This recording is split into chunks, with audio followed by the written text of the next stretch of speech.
What's going on, guys? Welcome back to Irish Airlines. Really quickly before I get into the video, in order to do this tutorial you gotta set up your waypoints and flight plan through the map system here. So do that and then follow the rest of the video, otherwise it won't configure the autopilot systems, unfortunately. But yeah, I got a request yesterday to do a tutorial on how to set up the autopilot system on an A380. Now I thought, as I've done a Boeing autopilot tutorial before, I would cover both the A380 and A320. They're both quite similar. There's a couple of little differences in terms of where the buttons are, but other than that, they're quite similar. When you come up here, you'll see your autopilot, obviously. And where you see speed and heading, you'll see lines. You should see lines. If not, you'll see your speed and your heading set. But you should see the lines with a dot beside it. I don't know how else to describe the dot. I'm sure there's a name for it. But if you see the dot there beside the lines, it means the autopilot system has configured the aircraft to follow the flight plan correctly.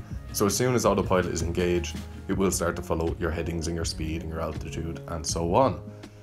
Unfortunately, the FMC is not, you can't configure it in the A380, which is really unfortunate. But yeah, in order to do this, if you come in and there's numbers there, just click FD for flight director and it should go to the lines and the dot. That's literally it.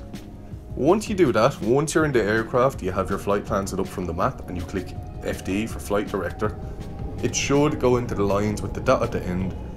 You can then take off, as we are doing now. This is the first time I've actually flown the A380 and I love the cockpit details so far, although it isn't as interactive as the A320, but it's still really impressive. And it's a big old bird. So anyway, you got to turn on the auto throttle, which is the button below FD, and then click AP1, which is just to the left of FD.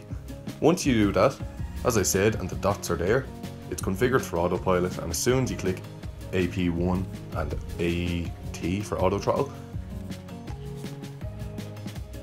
it'll start to follow the flight path without any issues whatsoever. Just make sure auto throttle's on, because I made a couple of mistakes of overspeeding and it just knocked the autopilot systems out of configuration.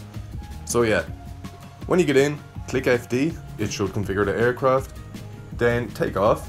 Once you're up, auto throttle AP1, and that's it.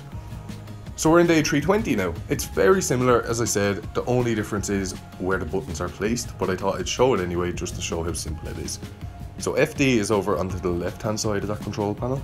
You'll see here the dots are beside the lines again. The FMC is semi-configurative in an A320 in the simulator, but either way, again, just do it from the map, it makes it so much easier. Take off, as long as the lines and the dots are there, you have FD clicked. Air Berlin, it always reminds me of Captain Joe, even though he's flying for cargo looks now.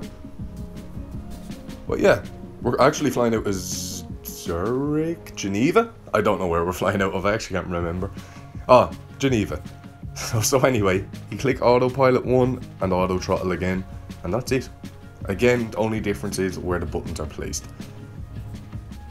Once you click autopilot and auto throttle, it'll just follow the flight path. The flight path, no problem whatsoever. And that's it. That's as simple as it gets. The reason I've done this both aircrafts is because the Boeing, it's not any more difficult. You just click LNAV and VNAV and CMD and so on. But I just wanted to show the simplicity of the Airbus systems. Some pilots say if you've never flown a Boeing, you've never really flown a plane. I don't know. I'm not a pilot. Let me know if you've ever flown either of them, what you think. I just thought I'd include this a buttery landing as the video comes to an end. I hope this helps. If it doesn't, or you have any questions, feel free to leave a comment down below. If you enjoyed the video and it helped you, please consider subscribing. We're on the road to 400 subscribers and we're so close. And yeah, as always guys, thank you so much for watching. I really appreciate all the support and I'll see you in the next video.